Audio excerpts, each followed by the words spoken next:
bonjour à toutes et bonjour à tous. Merci de votre présence et de l'intérêt pour ce concept, entre guillemets, de l'hydrologie régénérative.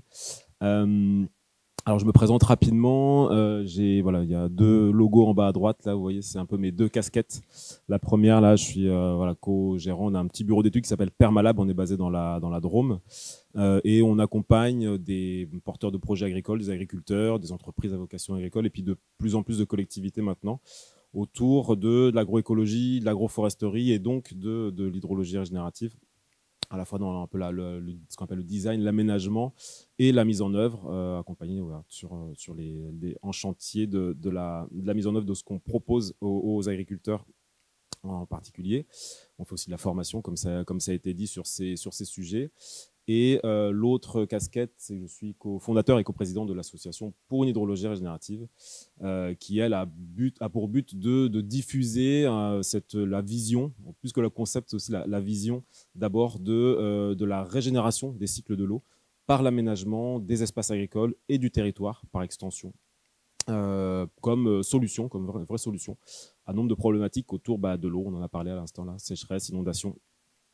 Comment voilà, on peut amener cette vision, à la fois la vision et à la fois les stratégies et puis les techniques, puisqu'il y a un peu tous les niveaux, quoi. Du coup, dans cette conférence de 45 minutes, c'est toujours trop court, 45 minutes, pour présenter tout le sujet. Donc, il y a des moments, j'irai peut-être un peu plus vite. Effectivement, n'hésitez pas à m'arrêter, à m'interrompre ponctuellement si jamais il y a quelque chose qui raccroche de trop. Et puis, je vais vous présenter voilà, on va d'abord dézoomer de la parcelle, de la ferme, du territoire, pour parler plus généralement justement des cycles de l'eau. Pourquoi on fait tout ça, pourquoi on cherche justement à régénérer ces cycles de l'eau. Donc voilà, parler du cycle de l'eau, de la dégradation des cycles de l'eau, un peu les causes qui sont connues globalement, mais il est bon de les rappeler pour aussi adresser quelque part les solutions. Et puis justement, après, on va voir un peu les entre guillemets solutions. On verra que c'est beaucoup de bon sens et comment dire, mais qu'il faut mettre en œuvre. Et puis quelques exemples de projets. On verra aussi le temps qui reste pour présenter les quelques projets. Et c'est parti. J'aime bien commencer conférence, formation, autre, par cette phrase d'un japonais qui est un peu un chantre de l'agriculture naturelle des années 50-60, qui disait « C'est dans un désert américain que j'ai réalisé soudain que la pluie ne tombe pas des cieux. Elle provient du sol. La formation des déserts n'est pas due à l'absence de pluie, mais plutôt la pluie cesse de tomber parce que la végétation a disparu. » Et j'aime bien cette phrase parce qu'elle situe un peu le propos, on va voir, et puis aussi globalement, c'est ce qui est de plus en plus démontré scientifiquement un peu partout dans le monde, justement ce lien entre le climat et le territoire. Donc on a l'habitude de se dire climat sec égale territoire sec, mais en fait, de plus en plus on comprend que c'est aussi et surtout peut-être parce que les territoires sont secs, déshydratés, on va dire, que le climat est sec. Donc c'est cette inversion aussi de compréhension qui est l'essentiel d'avoir pour se dire comment on peut aussi adresser les solutions plutôt que de seulement subir, entre guillemets, le climat et les évolutions climatiques qu'on constate par ailleurs. Alors, quelques petits rappels, ça vous l'avez sûrement vu plus ou moins quand vous étiez à l'école, on l'a tous appris, le cycle de l'eau, et on sait que globalement, voilà, le cycle de l'eau, c'est ça, c'est l'évaporation depuis les grandes masses océaniques, les masses maritimes et océaniques, de l'eau qui pénètre sur les continents et qui, un peu plus loin, plus ou moins loin dans les continents, condense, précipite. Les précipitations soit s'infiltrent, soit ruissellent, malheureusement, soit, on va le voir, repartent via la végétation. Mais tout ce qui s'infiltre ou tout ce qui ruisselle, ça retourne tôt ou tard vers ces masses océaniques par le réseau hydrographique en particulier. Et donc comme ça, on a un grand cycle de l'eau. On appelle ça le cycle de l'eau bleue. Pourquoi l'eau bleue on va le voir, c'est deux dénominations qui distinguent l'eau bleue et l'eau verte. On va le voir juste après. Des nouvelles dénominations. Justement, donc cette eau bleue, c'est plutôt l'eau des flux, l'eau liquide, on va dire. Et par complémentarité, justement, avec cette grande frange du cycle de l'eau et des précipitations sur les continents qui viennent justement de l'évapotranspiration, donc du couple sol-végétaux qui contribue à ces cycles de l'eau de manière comme ça sur l'ensemble d'un territoire par des petites boucles cette eau ne repasse pas par la mer, par le grand cycle de l'eau, mais elle passe par une multitude de petits cycles continentaux. On appelle ça le recyclage des précipitations, donc de multicycles continentaux qui sont directement en lien avec la végétation. Et donc, on commence à comprendre que s'il y a un manque de végétation, eh ben, c'est un manque dans ces cycles de l'eau, dans l'entretien de ces cycles de l'eau. Et on appelle ça donc l'eau verte, comme je disais. Et comme donc cette distinction eau bleue, eau verte a été faite dans les années 2000 là, par des scientifiques, et en particulier une scientifique suédoise, pour justement distinguer ça et notamment montrer l'importance de cette eau verte dans les cycles d'eau et dans les précipitations, puisque à l'échelle planétaire, on parle bien à l'échelle planétaire, hein, 2/3 de l'eau des précipitations continentales est issue de l'évapotranspiration, donc autrement dit passe par le sol et la végétation. Donc c'est dire l'importance de l'occupation des sols, de l'occupation des territoires par rapport à ces cycles de l'eau. Alors en France, on a une situation un peu différente parce qu'on a une grosse façade océanique, donc on est plutôt de l'ordre de 40-60, 40 d'eau verte et 60% d'eau bleue, puisqu'une grande majorité vient des façades océaniques. Alors on comprend au regard de ça que on a une nouvelle représentation du cycle de l'eau, hein, une nouvelle dans le sens où toute cette vision, elle est relativement récente, non pas qu'elle soit récente physiquement, mais elle est récente dans la compréhension qu'on en a d'un point de vue scientifique. Il y a plein d'études scientifiques qui montrent ça depuis quelques années. En particulier, l'INRS s'est emparé du sujet, a publié une étude en 2019 qui explique en particulier ça, cette distinction entre les types de précipitations. Et donc, on peut considérer qu'on a un cycle de l'eau fonctionnel, entre guillemets, où justement les précipitations et la circulation d'eau globale est entretenue par la végétation, par une forme de continuité plus ou moins végétale dans les territoires et plus ou moins profonde dans les continents. Ça, on va dire que c'est le cycle de l'eau donc fonctionnel versus un cycle de l'eau, entre guillemets, dysfonctionnel. Et dysfonctionnel par deux choses, on va y revenir un peu dans le détail, par essentiellement une forme de dévégétalisation. On comprend que si on enlève la végétation, eh ben, il y a des problématiques de manque d'entretien de ces cycles de l'eau, et par un paradigme, on va le voir là aussi, d'évacuation, d'accélération du cycle de l'eau. Et donc, on l'a dit tout à l'heure, là, le sécheresse et inondation sont les conséquences de ça, hein, d'un cycle de l'eau qui est dégradé. Ce sont même les deux faces d'une même pièce, que sont justement ces cycles de l'eau dégradés par des territoires qui ont d'une certaine manière dégradé les cycles de l'eau. Et donc tout ce qu'on vit de plus en plus actuellement, à la fois des sécheresses de plus en plus longues et à d'autres moments des inondations, des épisodes forts, extrêmes, ça, qui va en s'accentuant. On met ça, entre guillemets, sur le compte du réchauffement climatique. Le réchauffement climatique, évidemment, contribue à ça, mais il ne vient qu'exacerber une situation qui est déjà présente et qui est de l'ordre des territoires qui ne sont plus en capacité à la fois de garder et de conserver leur eau, mais aussi d'une certaine manière d'en générer et d'entretenir ces cycles de l'eau. Alors les causes de la dégradation des cycles de l'eau, il y a de fortes chances pour que vous n'appreniez pas grand-chose, mais comme je disais, il est bon de le redire. Et on a parlé de dévégétalisation et d'évacuation de l'eau. Un grand élément justement de cette transformation de nos territoires, c'est tout ce qui a été le remembrement depuis les années 50 et 60, donc cette grande politique d'aménagement du territoire, d'aménagement agricole, qui consistait à justement faciliter l'accès aux tracteurs et à la mécanisation dans les champs. C'est quasiment la seule chose pour laquelle a été fait le remembrement, pour des bonnes raisons, pour pouvoir augmenter la productivité, diminuer la pénibilité, pour un ensemble de bonnes raisons. À ce compte-là, beaucoup de haies, donc d'arbres, ont été arrachés, 750 000 km de haies environ sur le territoire français, 50% du territoire a vu ces haies retirées, et ça continue, c'est aussi ça le problème, même si on en replante d'un côté, il y a encore de l'arrachage qui se fait.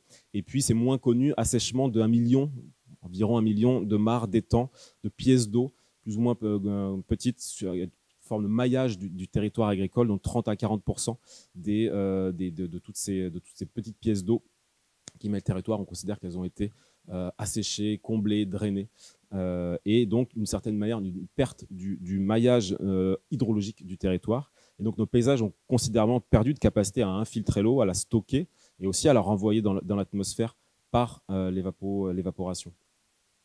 l'évapotranspiration pour être précis. Et donc voilà, on s'est habitué quelque part à avoir des paysages comme ça. Alors c'est peut-être moins visible de cette manière ici dans les paysages méditerranéens, mais des paysages justement sans arbres, avec peu d'arbres, alors que le maillage était beaucoup plus important à une certaine époque. Et puis, cause des dégradations des cycles de l'eau, nécessairement, il faut le dire aussi, et le dire et l'affirmer, c'est aussi en lien avec les pratiques agricoles. Pourquoi? Parce que ça joue sur les sols, donc les pratiques agricoles affectent lourdement la qualité des sols et les capacités à stocker, entre guillemets, et gérer l'eau. Voilà, on considère que là aussi c'est un grand chiffre. Avec les pratiques agricoles actuelles, nous sommes passés de 4% de matière organique en moyenne, hein, c'est évidemment une moyenne, dans les sols en 1950 à 1,5% aujourd'hui. Donc, cette matière organique, c'est en lien évidemment avec la capacité des sols à gérer cette eau. Donc, perte de matière organique, perte de ces capacités des sols à faire cette éponge et donc accélération des cycles de l'eau en particulier. Ce qu'on voit sur la photo, les sols sont plus capables d'absorber l'eau lors des épisodes importants en particulier. Il y a ce ruissellement qui se retrouve trop rapidement dans les fossés, dans le réseau hydrographique, les ruisseaux, les cours d'eau, et qui retourne vite à la mer sans passer par la case sol, infiltration, nappe, comme naturellement c'est le cas. Alors, j'ai parlé donc dévégétalisation, on l'a vu, arrachage des haies, des arbres, dégradation des sols, mise à nu des sols par les pratiques agricoles. Et puis l'autre grand paradigme, c'est l'évacuation de l'eau, le tout tuyau, toutes les politiques entre guillemets du tout tuyau, donc un paradigme historique et généralisé du drainage et de l'évacuation de l'eau dans l'aménagement des espaces agricoles et du territoire. Là, si le focus il est sur les espaces agricoles parce que c'est le sujet qui nous concerne, mais c'est la même logique dans les espaces urbains d'une certaine manière à l'échelle du territoire. Et donc voilà, on a fait rectifier des fossés, on a organisé le drainage des parcelles agricoles, là aussi pour de très bonnes raisons, pour justement pouvoir cultiver plus longtemps, cultiver en saison hivernale, là au moment où il y a trop d'eau, pouvoir augmenter aussi les surfaces de culture en gagnant sur des zones humides, en gagnant sur des zones qui étaient engorgées d'eau. Donc il y a des bonnes raisons pour lesquelles on a drainé, sauf que d'une certaine manière, structurellement, on a mis en place des parcelles, des fermes, des territoires agricoles en général, qui on évacue l'eau quand il y en a trop, mais qui aussi d'une certaine manière contribuent à une forme d'assèchement et d'évacuation de l'eau, parce que là, par exemple, on voit à gauche, c'est la mise en place d'un réseau de drainage enterré avec des tuyaux tuyaux perforés à environ 80 cm de profondeur. Et on voit qu'il y a mise en place un maillage en arêtes de poisson, on va dire. Et ce qu'on voit au centre là, des arêtes de poisson, c'est un collecteur qui évacue, je peux peut-être le montrer, qui évacue par là, à ce niveau-là, l'eau quand il y en a trop. Et on voit que l'eau se retrouve directement dans un fossé qui, tôt ou tard, arrive dans un ruisseau, une rivière, un cours d'eau. Et donc là, encore une fois, l'eau est évacuée largement plutôt que éventuellement pouvoir être tamponnée à des bassins, quelque chose qui pourrait infiltrer ou conserver cette eau. Mais là, globalement, pour gagner en surface, là aussi, on a favorisé l'évacuation de l'eau. Alors, et plus spécifiquement, et pour finir sur ce sujet, problématique récurrente d'évacuation de l'eau dans les parcelles agricoles, comment ça se traduit justement un peu plus précisément dans les parcelles agricoles.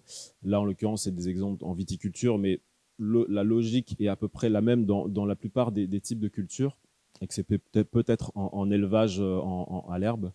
Mais voilà, globalement, en grand teint, les parcelles ont des sols nus et compactés et de fait sont très vite saturés lors d'épisodes pluvieux, générant rapidement du ruissellement. C'est ce qu'on voit en haut à gauche. Les rangs de culture, en général, sont implantés en ligne droite sur des parcelles présentant des reliefs, ce qui crée nécessairement des pentes favorisant les écoulements et parfois les ravines. Là aussi, on cultive droit. Évidemment, c'est parce que c'est plus facile pour la mécanisation en particulier, mais quand on cultive droit sur des parcelles qui sont en pente, on crée des couloirs d'érosion. Donc, il y a des compromis, évidemment, à retrouver dans ce sens-là. 3. Les emprises des parcelles occupent un maximum d'espace, laissant des fossés périphériques réduits à une dimension minimale et dont le seul but est d'évacuer l'eau hors du site. Et puis 4, corollaire du point 3, il n'y a quasiment aucun aménagement ou ouvrage, on le voit en bas à gauche, dans ou autour des parcelles qui est dédié à tamponner les eaux de ruissellement et favoriser leur infiltration. Donc, globalement, on a une situation comme ça, qui est présente et, comme je disais, qui structurellement contribue à la fois accélérer l'évacuation de l'eau et qui a aussi manqué d'entretenir les cycles de l'eau, en particulier par la végétation. Alors, inverser la tendance, point d'interrogation. Inverser la tendance, on comprend que ça va se passer par deux choses. Pourquoi j'insiste un petit peu sur les problématiques? Parce qu'on va revenir à faire l'inverse, entre guillemets, pour comment dire, régénérer les cycles de l'eau, parce que c'est l'objet au final de ça, et régénérer les cycles de l'eau pour favoriser à nouveau la ressource en eau. On comprend derrière ce message que la ressource en eau, elle est dans nos territoires, elle est dans les nappes, elle est dans les sols, elle est dans la végétation, elle est dans cet ensemble de nos paysages, qu'ils soient agricoles et autres, et que du coup, il y a un enjeu fort majeur, d'autant plus actuellement, à ce que nos paysages recouvrent des capacités de gérer, voire même de cultiver d'une certaine manière de l'eau. Et donc, deux choses, donc c'est par rapport à l'eau bleue, le cycle de l'eau bleue, ralentir, infiltrer toute l'eau de précipitation au maximum, plutôt que de favoriser son évacuation. Et on comprendra que l'autre enjeu, c'est autour de l'eau verte, les cycles courts de l'eau, densifier la végétation pour alimenter les cycles évaporation, condensation.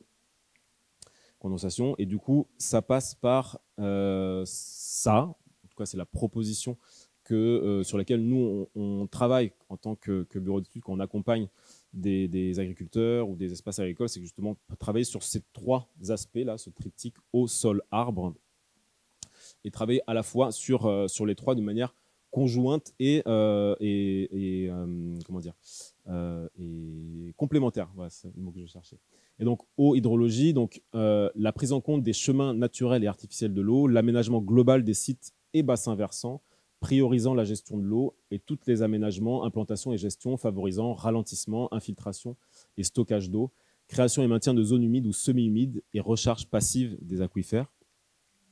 Ensuite, évidemment, sol, c'est la clé. On fait tout ça pour ça, d'une certaine manière. Donc, sol, agronomie, agroécologie, on peut étendre comme ça. Un sol vivant et couvert le plus possible, riche en matière organique, est la clé pour une gestion de l'eau à court terme, en réduisant drastiquement tous les phénomènes de ruissellement, stockant l'eau dans tous les éléments biologiques, favorisant l'infiltration et la résilience hydrique pour toute végétation, cultivée ou non. On l'a vu, on a eu un petit aperçu là juste avant dans la conférence sur les couverts végétaux. Et puis arbres et pérennes, et plantes pérennes en général, agroforesterie.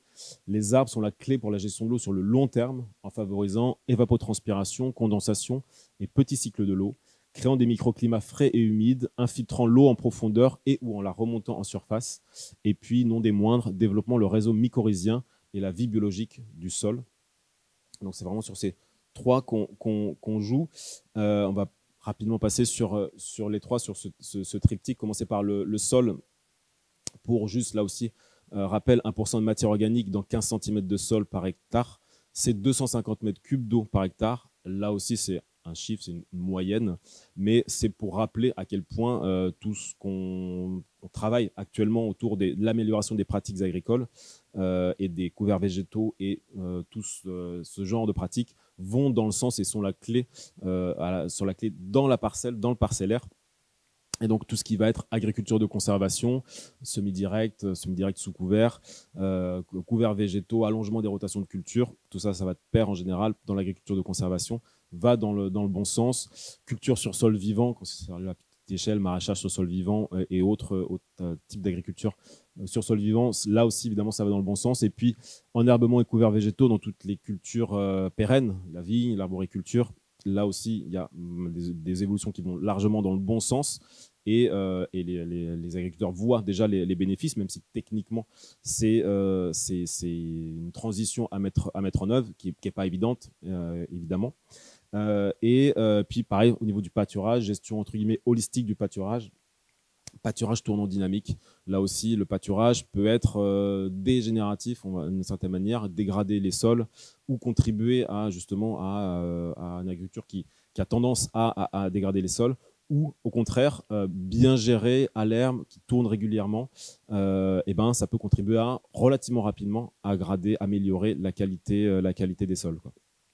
Je ne vais pas rentrer dans ce détail-là, il y aurait de quoi dire pendant des heures. Sur ce duo sol-arbre, après aller plus loin sur au niveau de l'eau. Donc juste cette image là pour illustrer. Donc c'est dans l'Hérault, c'est un confrère Alain Mallard là qui a pris cette photo sur 2 parcelles viticoles, juste l'une à côté de l'autre. On le voit hein, au fond derrière là, c'est le même paysage. 2 parcelles viticoles mais qui sont pas gérées de la même manière. Une qui est en sol nu, travaillé, compacté, et l'autre un sol couvert, non travaillé, préalablement décompacté. Et on voit qu'après un gros épisode, 233 mm de pluie en continu pendant 16 heures, c'est la moitié des précipitations annuelles qui est tombée. On voit d'un côté ruissellement, érosion, et à droite, infiltration, ressuyage relativement rapide. Évidemment, ça n'a pas les mêmes effets à la fois sur le sol, sur les cultures, mais aussi évidemment sur les cycles de l'eau, la recharge des nappes et l'ensemble des co-bénéfices qu'on peut attendre. Arbres et agroforesterie. Donc, arbres, là aussi, on va passer rapidement puisqu'il y aurait tant à dire sur l'agroforesterie. Rappeler aussi hein, tous les rôles de l'arbre sur les cycles de l'eau d'une manière générale et globalement sur tous les bénéfices qu'il peut avoir. Donc, globalement, pour obtenir assainir les milieux humides, hydrate les sols secs. Et donc, tout ce qui va être agroforesterie, comme je disais, donc en haut à gauche, dans l'agroforesterie et culture multipagée, donc des arbres dans les parcelles, des arbres de production, comme ce qu'on a par exemple là à gauche, ou des haies intraparcellaires. Ça va être là aussi une clé de résilience des espaces agricoles. Là aussi, c'est pas simple. La gestion des arbres en agroforesterie demande une certaine technicité, donc il y a besoin d'être accompagné et de faire ça de manière progressive. Mais en tout cas, pour tous les bénéfices qu'ont les arbres, il est nécessaire de les remettre dans le parcellaire, autour des parcellaires, évidemment, en haut à droite, hein, les haies, réembocager d'une certaine manière nos parcellaires agricoles, hein, faire l'inverse de ce qu'on a fait dans le remembrement. C'est ce qui se fait de plus en plus. Il y a des plans haies pour ça, il y a des incitations dans ce sens-là. Mais encore une fois, comme je disais, on arrache encore plus que ce qu'on plante, paradoxalement. Pour autant, d'un point de vue de la collectivité du territoire plus généralement, il y a besoin, au regard des cycles de l'eau et donc de la ressource en eau, d'avoir beaucoup plus d'arbres et d'avoir à nouveau un maillage d'arbres dans nos territoires qui relie en particulier les ripisylves, les cours d'eau jusqu'aux crêtes.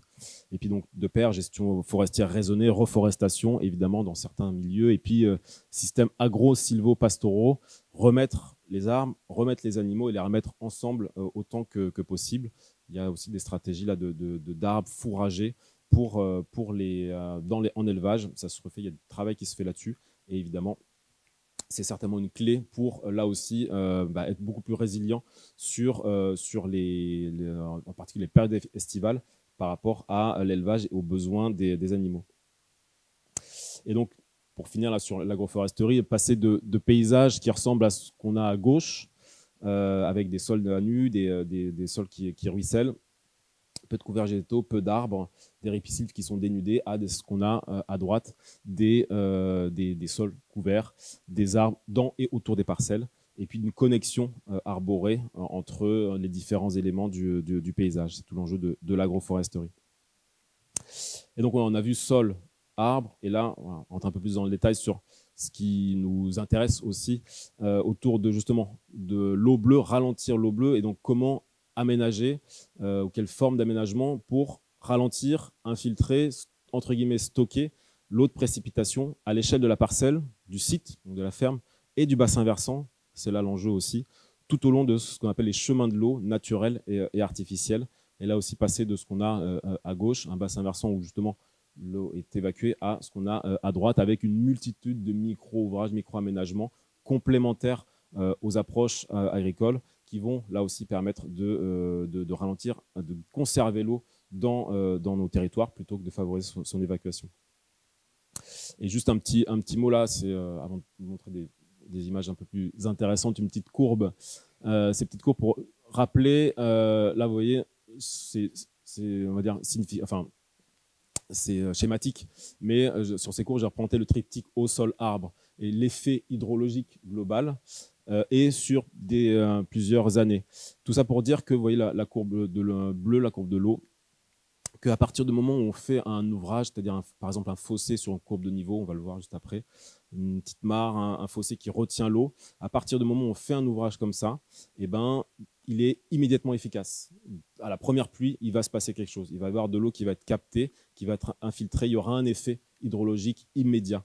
Et ça ne va pas, pourtant dans le temps, même si on fait un fossé ou une mare, eh ben, ça ne va pas augmenter sa capacité à gérer l'eau. Par contre, ce qui nous intéresse, c'est l'effet immédiat. De la même manière qu'au niveau du sol, on l'a vu, les couverts végétaux, on peut avoir une action relativement rapide, hein, des fois d'une année sur l'autre. Les ruissellements diminuent, on a un effet hydrologique qui est intéressant assez rapidement et qui va aller crescendo à mesure que justement les pratiques agricoles vont dans le sens d'augmenter la matière organique, d'augmenter la porosité des sols, l'infiltration des sols, jusqu'à, sur plusieurs années, peut-être stagner avec là où les taux de matière organique ont atteint entre guillemets leur maximum. Et aussi pour dire que finalement les arbres, d'où ce triptyque et d'où penser l'ensemble à la fois, c'est que les arbres, eux, ils ne vont pas avoir un effet immédiat. On plante des arbres, ça va mettre 5 ans, 10 ans évidemment pour qu'il y ait les premiers effets qui soient de tous ordres, hein, brise-vent pour protéger du vent, mi-ombre et évidemment les effets hydrologiques. Ça se passe à 10, 15 ans. Par contre, à terme, comme je disais, c'est vraiment sur le long terme qu'il y aura des effets significatifs. Donc du coup, d'où l'intérêt de penser les trois à la fois. Et j'insiste un peu là-dessus parce que souvent, en fait, on ne pense pas les trois à la fois. Et par exemple, il y a eu des inondations dans le Nord-Pas-de-Calais, là, vous l'avez vu cet hiver, et d'aucuns disent il faut replanter des haies. Il faut replanter des haies pour protéger des inondations. Ça fait partie des solutions. Sauf que voilà, si on fait que planter des haies, si on plante des haies dans tout le territoire, à situation équivalente l'année suivante, il y aura exactement les mêmes inondations. Vous comprenez bien pourquoi, parce que ce n'est pas nos petits arbres de quelques centimètres de hauteur qui vont faire quoi que ce soit en termes d'effet ralentissement et d'infiltration sur l'eau qui va tomber par ailleurs, quoi. Donc effectivement, il y a lieu de créer de l'obstacle. Et l'obstacle, c'est évidemment justement des gens d'aménagement qu'on va voir juste après, pour aussi avoir un effet qui est immédiat. Par contre, les haies qu'on va planter, elles auront un effet sur le long terme. Alors, quelques ouvrages là qu'on va voir, soit dans les parcelles, soit autour des parcelles, pour gérer les eaux de ruissellement, et encore une fois, dans une forme de complémentarité avec toutes les approches agronomiques, agroécologiques, agroforestières qu'on a vues juste avant. Un des ouvrages un peu phare, on va dire, c'est les noues d'infiltration, ce qu'on appelle les baissières. Vous voyez à droite, là, c'est un fossé talus sur courbe de niveau. On a une coupe à gauche. Fossé talus sur courbe de niveau. Le talus est planté systématiquement, ou quasiment systématiquement, avec une haie, une double haie. Enfin, en tout cas, ça sert de support à une haie. Et l'objectif, c'est d'un tel aménagement, c'est on l'aura compris, quand il pleut beaucoup, toute l'eau qui ruisselle, elle va être interceptée dans le fossé et elle va s'infiltrer plutôt que de continuer à ruisseler et d'être perdue à la parcelle, voire au site, quoi. Donc voilà, ce genre d'aménagement sert à ça. Un petit exemple de une baissière, c'est la même qu'on a vu juste avant, qu'on venait de créer. Il a plus de 2 jours après. Elle est immédiatement en eau. Ce que je vous ai expliqué, il y a tout de suite un effet hydrologique qui se fait à partir du moment où on fait un tel ouvrage, quoi. Et puis on peut, voilà, l'image à droite, c'est pas en France, c'est en Amérique latine, c'est au Chili. Imaginez que ce genre d'ouvrage structurant, évidemment, hein, on crée un obstacle, donc il faut aussi le penser d'un point de vue de l'aménagement, c'est pas simple non plus. Donc ça peut, pour autant, dans certaines situations, ça peut permettre de conserver l'eau à l'échelle d'un territoire, quoi. Autre forme d'aménagement, c'est les implantations selon le relief, où on parle de motif keyline, mais je ne vais pas rentrer dans ce détail de cet anglicisme, si ce n'est que pour dire que là, c'est cultivé en fonction du relief. Ça veut dire quoi? Pour faire de l'agriculture, on a besoin de faire des lignes parallèles, évidemment, quel que soit le type d'agriculture en général. Et comme je disais tout à l'heure, des lignes droites dans des parcelles avec du relief, nécessairement, à un moment donné, ça crée des chemins favorisant le ruissellement et donc souvent l'érosion.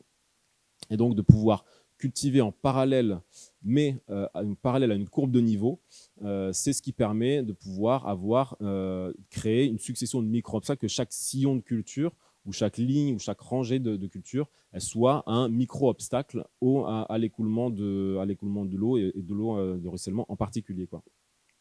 Donc là, par exemple, à droite, on a un exemple de parcelles viticoles qui ont été implantées en parallèle d'une noue, donc de noue d'infiltration. Donc on voyait juste avant qu'une baissière, c'est un fossé sur courbe de niveau. Donc là, en l'occurrence, ça nous fait à droite là, ça nous fait la courbe de niveau de référence, et toutes les implantations, toutes les lignes de culture sont en parallèle de cette courbe de niveau de référence. Alors, pas simple à mettre en œuvre, on est d'accord, on a des pratiques justement qui favorisent plutôt la ligne droite pour la mécanisation, donc il y a des contraintes évidemment à mettre en œuvre ce genre de système. C'est pas simple, on trouve souvent des compromis, parce que les courbes, vous savez, si vous êtes agriculteur, à quel point c'est pas simple à gérer. Donc voilà, on cherche en tout cas des compromis entre les problématiques qu'on rencontre de ruissellement, d'érosion, et les itinéraires techniques, la mécanisation. Compromis qui sont souvent un peu moins favorables en termes de simplicité, mais par contre qui ont des bénéfices justement en particulier sur conserver l'eau, infiltrer l'eau, favoriser l'eau et l'infiltrer. Là, par exemple, c'est un exemple aussi en viticulture dans le Var.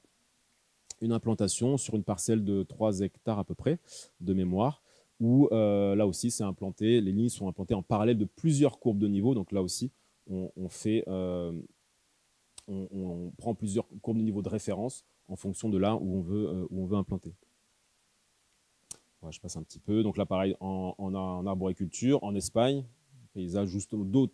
Il y a d'autant plus besoin de gérer le peu d'eau qui tombe, ou quand il en tombe, il en tombe beaucoup, et donc que d'avoir des plantations qui font obstacle au relief, dans le relief, et qui conservent l'eau de ruissellement.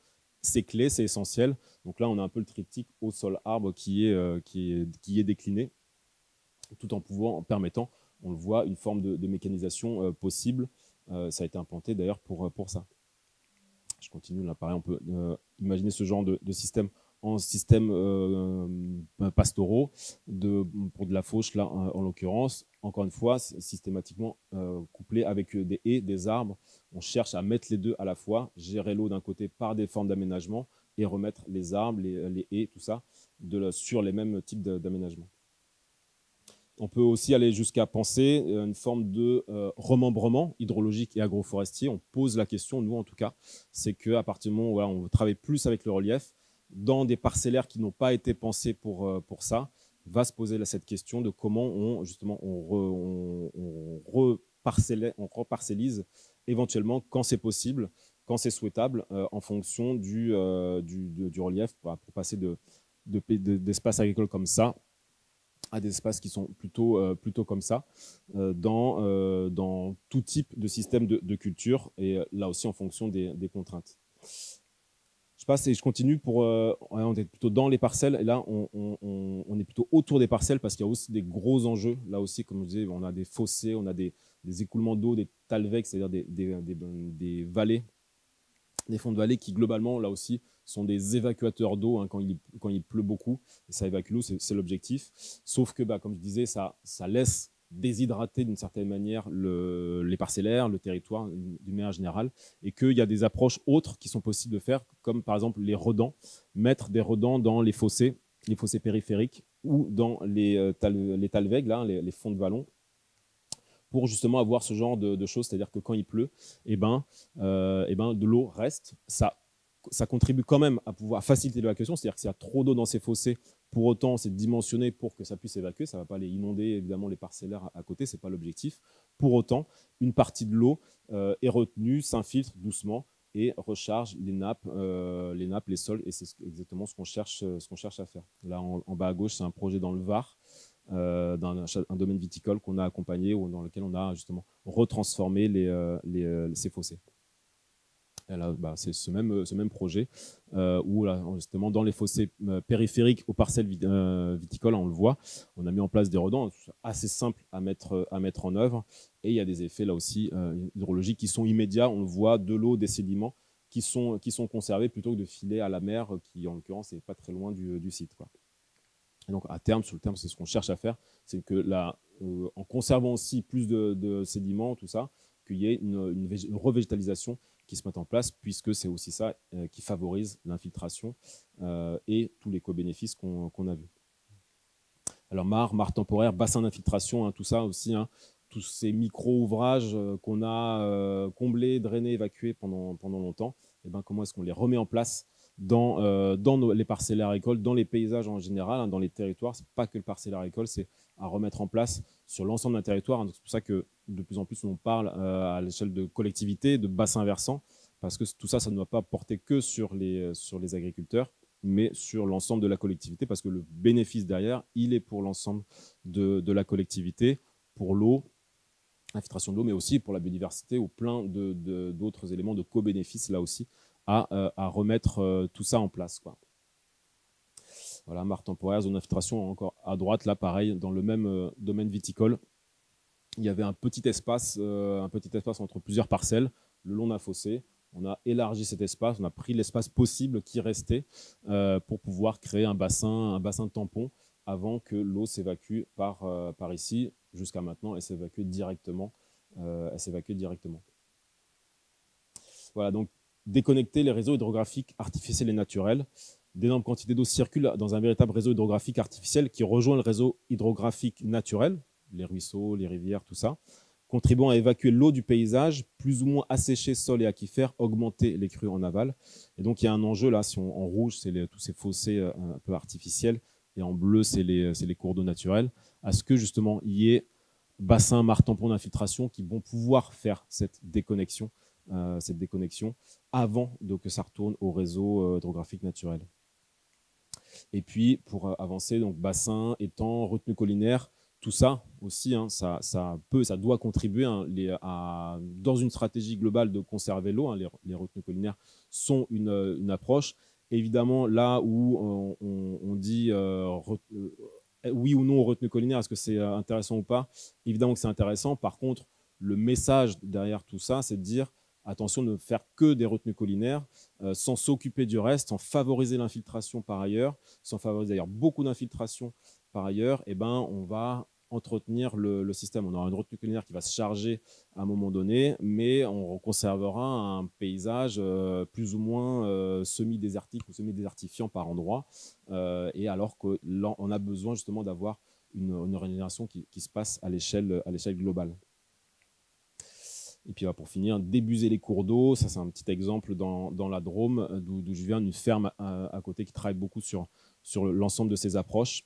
Et dans les années 80, ils avaient mis des buses donc pour faciliter l'évacuation d'un petit cours d'eau à l'époque, pour pouvoir là aussi cultiver par-dessus. Là, ils ont fait l'opération inverse. Ils ont enlevé les buses, ils ont remis le cours d'eau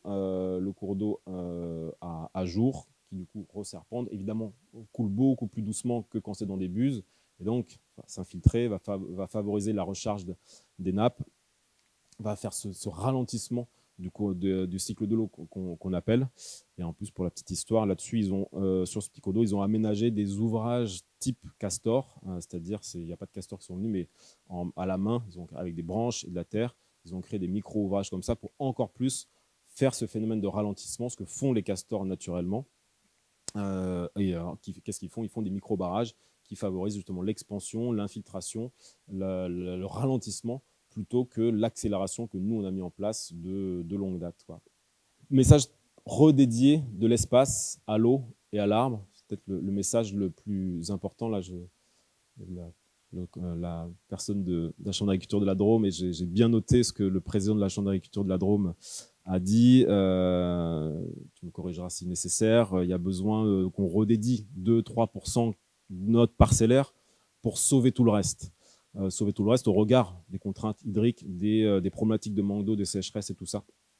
Redédier donc de l'espace, quelques pourcents de la surface, à l'arbre, à l'eau, c'est globalement le message qu'on retient. Ça, c'est autour des parcelles, et puis dans les parcelles, évidemment, tout ce qui est sur le travail du sol. Et donc, redédier de l'espace à l'eau et à l'arbre, donc c'est aller là aussi de paysages comme ça, donc tout le long des chemins de l'eau, là, on a les chemins de l'eau qui soient d'ailleurs naturels en amont des parcellaires et dans les parcellaires, une succession de micro-ouvrages qui vont permettre justement sur le moyen long terme de redédier de l'espace, qui vont à la fois ralentir immédiatement et, comme je disais, redédier de l'espace pour l'arbre. Encore une fois, des exemples de projets, donc c'est des approches que nous, on a estimé juste sur place. Encore une fois, c'est très question de contexte. C'est-à-dire, il n'y a pas de solution, oui, mais la baissière chez moi, oui, mais si ça chez moi, oui, mais les arbres chez moi, ça ne marche pas. Effectivement, c'est toujours une question de contexte, donc il n'y a pas de solution, spécifique pour chacun, c'est toujours une approche globale qui se décline dans un contexte spécifique.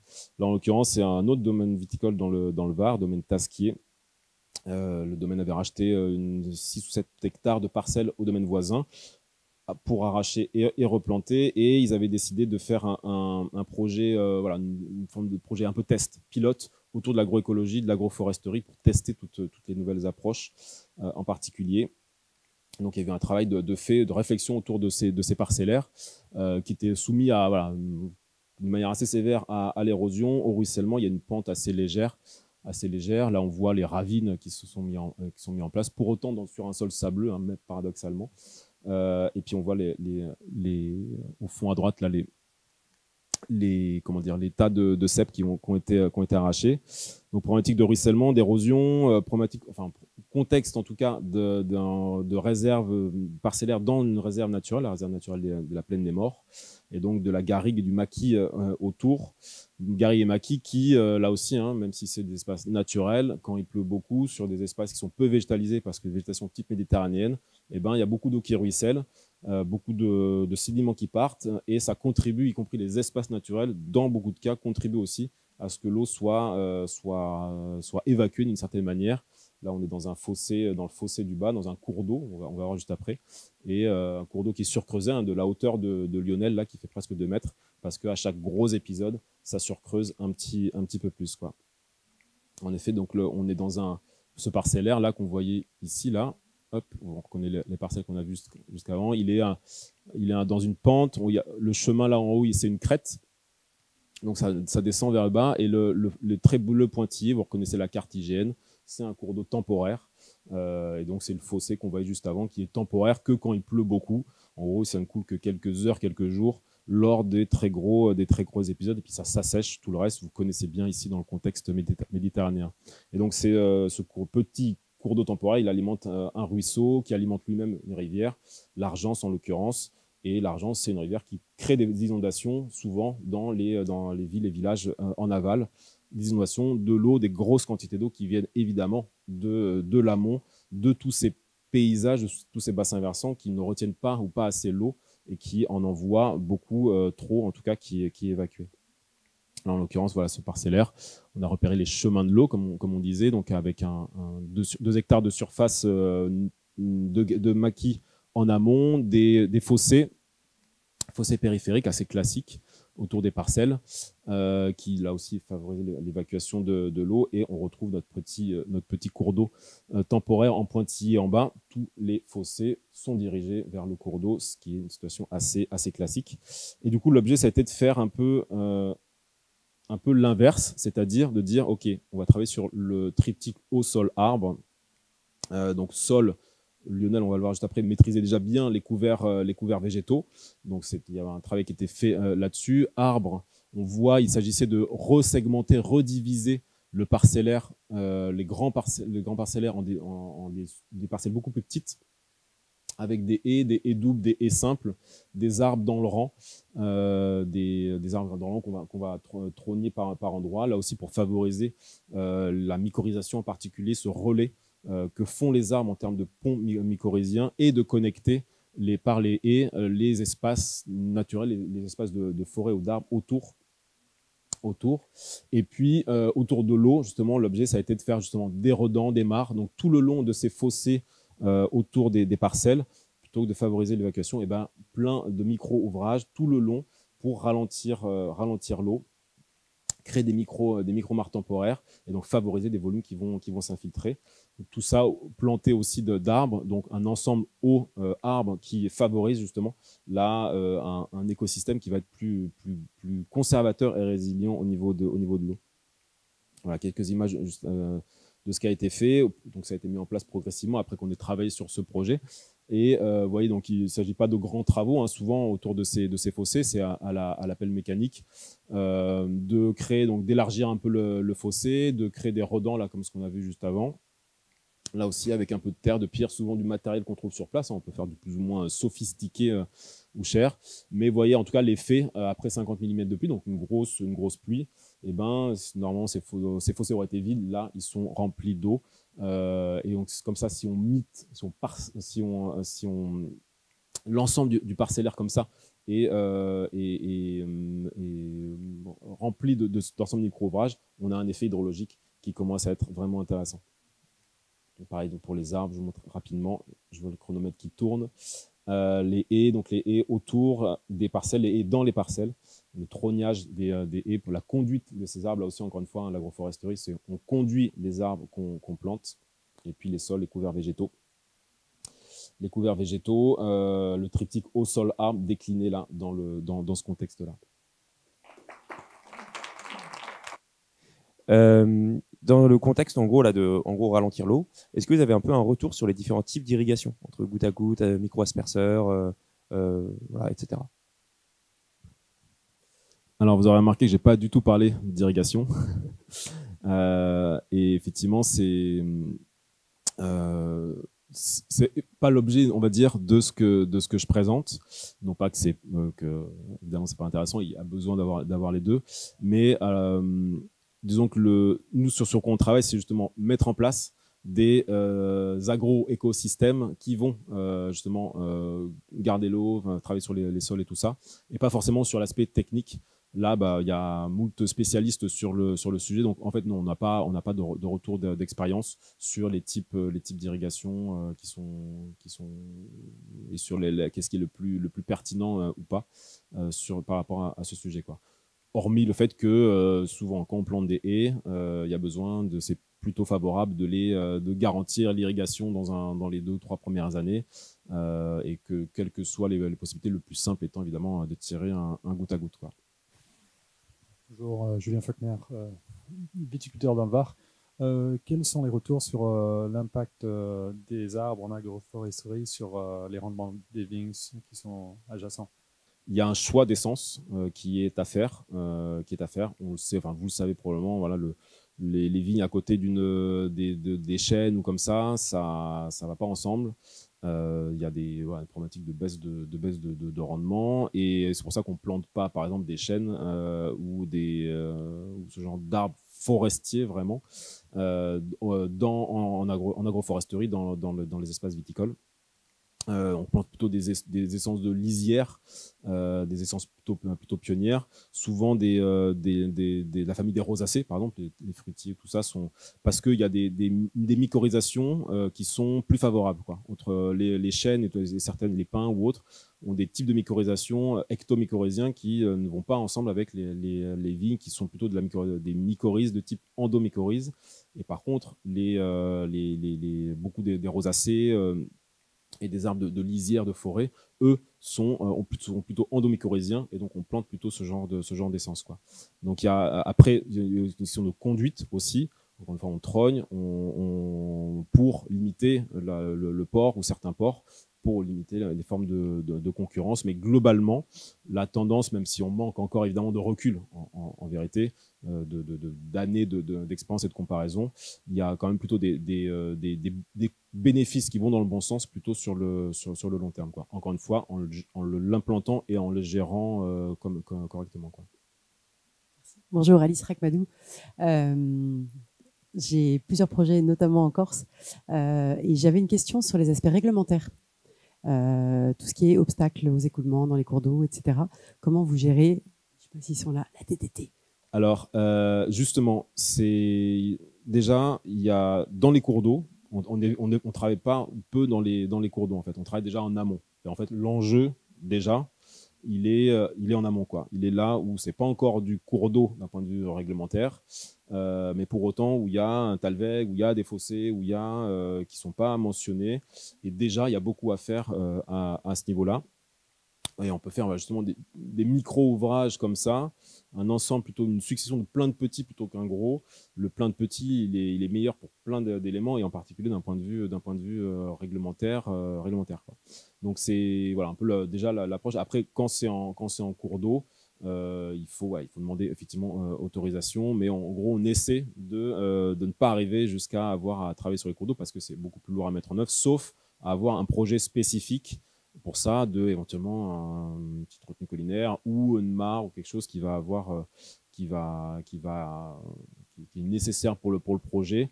Mais encore une fois, on essaie de travailler sur l'ensemble et dans l'amont et du haut vers le bas. Encore une fois, c'est une stratégie globale, quoi, de prendre les ruissellements et les écoulements depuis le haut, quoi, parce que plus ils sont gérés en haut, c'est vraiment ce qu'on a fait au domaine Tasquier. On lui dit, tu fais pas des petites mares là en bas. Là. C'est d'abord ce qui se passe parce que c'est des flux qui sont beaucoup moins importants à gérer.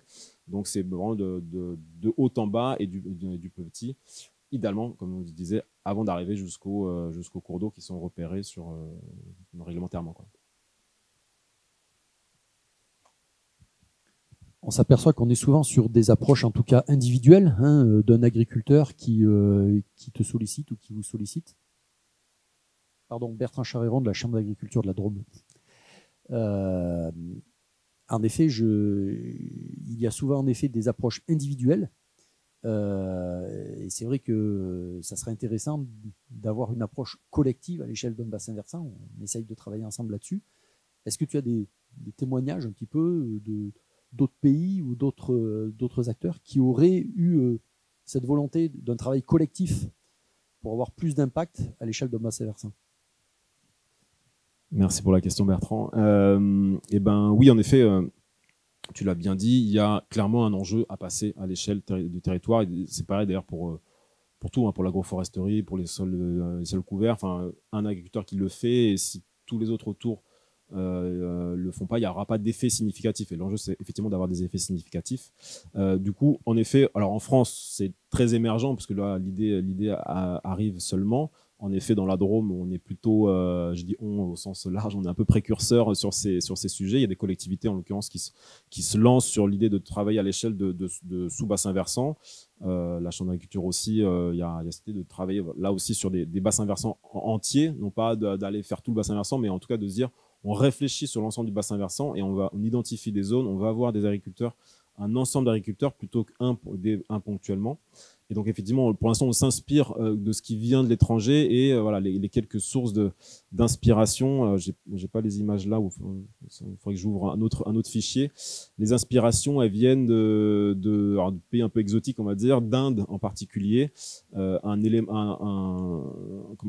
projets assez marquants, justement, c'est là-bas, c'est en Inde, dans certains États qui sont semi-désertiques, l'État du Maharashtra en particulier. Je présente souvent d'ailleurs ce projet. Il y a des vidéos sur Internet. Je monte les vidéos dans des collectivités, dans des autres parce qu'elles sont assez impactantes. Qu'est-ce qui se passe là-bas? C'est un contexte semi-désertique, donc encore plus dur que chez nous et de longue date. Semi-désertique, semi-aride.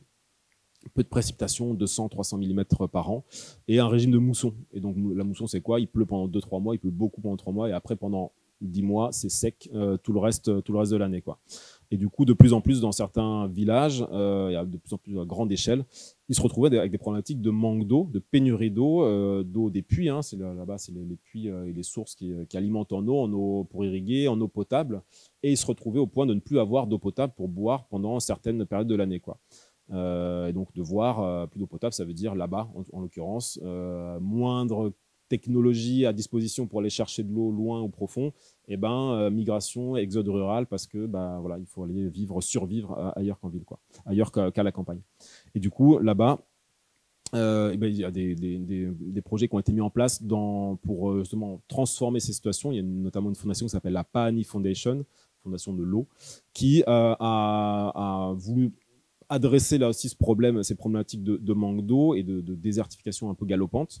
Et ce qu'ils ont fait, c'est qu'à l'échelle de bassins versants, littéralement, et c'est là que ça devient intéressant, ils ont mis en place des actions d'ampleur, pour faire en sorte que toute l'eau de la mousson, donc en haut des bassins versants, ils sont allés creuser des quantités de tranchées, un peu comme ce qu'on a vu là, des baissières, des fossés, des linéaires et des linéaires et des linéaires de fossés, de tranchées, de micro-ouvrages, exactement comme ce qu'on a vu. Et ils ont bardé des centaines d'hectares de ce genre de micro-ouvrages. Là aussi, tout le long des chemins de l'eau, exactement ce que je vous ai présenté. Là, ils l'ont mis en place à grande échelle, un point de vue collectif. Alors, soit à la main ou soit avec les machines, un peu les deux souvent. Et là-bas, en fait, qu'est-ce qui s'est passé du coup d'une année sur l'autre, là, toute l'eau de la mousson qui d'habitude, une bonne partie ruisselait, et parfois d'ailleurs créer des inondations en aval. On entend parfois les inondations au Pakistan, en Inde, ça paraît un peu lointain, mais c'est ça, hein, c'est ces inondations des temps de la mousson, parce que toutes les eaux des bassins versants déboulent en bas dans les vallées. Et donc toute cette eau de la mousson, d'un coup, se retrouve être piégée dans l'ensemble de ces micro-ouvrages, infiltrée. Et qu'est-ce qui se passe? Miracle, entre guillemets, presque d'une année sur l'autre, en tout cas, c'est ce qu'on voit dans la vidéo là dont je parle, et les puits se rechargent, les sources recoulent. Pourquoi? Parce que des quantités d'eau d'un coup rechargent les nappes plus ou moins profondes. Les puits sont à nouveau pleins, les sources recoulent, donc à nouveau de l'eau, à la fois déjà pour boire, à nouveau de l'eau pour irriguer en saison sèche en particulier. Et donc, le levier dans l'autre sens qui est activé, et là aussi autour de l'eau, d'où cette hydrologie régénérative, quoi, vraiment travailler sur ces cycles de l'eau et avoir cette gestion de l'eau prioritaire, parce que c'est à la fois le problème, mais c'est aussi la base de la solution qu'ils ont mis en place. Et là, la leçon à retenir, c'est de dire que c'est parce qu'il y a eu un travail d'ampleur à l'échelle d'un territoire qu'il y a eu des effets significatifs, quoi.